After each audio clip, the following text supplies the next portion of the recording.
Okay, Mr. G. I washed my hands. So did I. I can't wait for you to show us how to make bread. Well then, let's get started. First, we set out the bowls and ingredients that we need. Jaden, please get that large bowl off the shelf.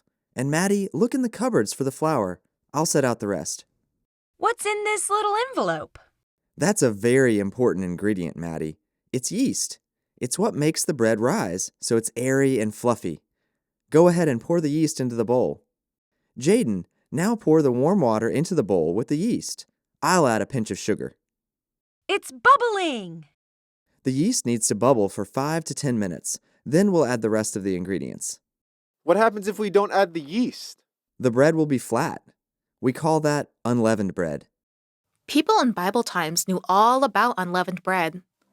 The book of Exodus is the second book in the Bible and tells about the Israelites leaving Egypt because they were being treated unfairly. They had to leave in such a hurry, they did not have time to let the bread rise. They took the flat, unleavened bread with them on their journey. The journey took them out of Egypt, across the Red Sea, and into the desert. The time the people and their leader Moses got to the desert, they were tired, thirsty, and hungry. "I wish we'd never left Egypt," said some of the people. "I'm so thirsty," said others. "And this water is so bitter, we can't drink it.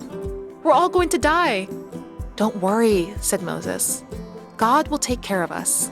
God told Moses to throw a tree into the water.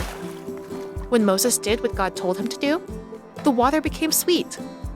Everyone drank their fill. Moses and the people camped in the desert. Soon, the people started complaining again. "We're hungry. There's nothing to eat." God talked to Moses. "I'm going to rain bread down from the sky.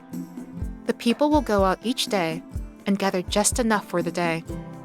If they gather too much, the bread will rot with worms." Every day, God sent bread. It was called manna, and it looked like thin flakes covering the ground. Each morning, the people gathered enough manna for the day, but the people kept complaining. "We want meat, we want meat." That night, a flock of quail flew into the camp. The people caught the quail to eat as meat.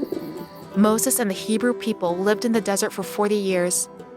Each morning, God provided manna. Each evening, God provided meat. I wonder what manna tasted like. I don't know, but I'd like to taste the bread we just made. Let's try some. But first, let's thank God for good things to eat. What are you thankful for?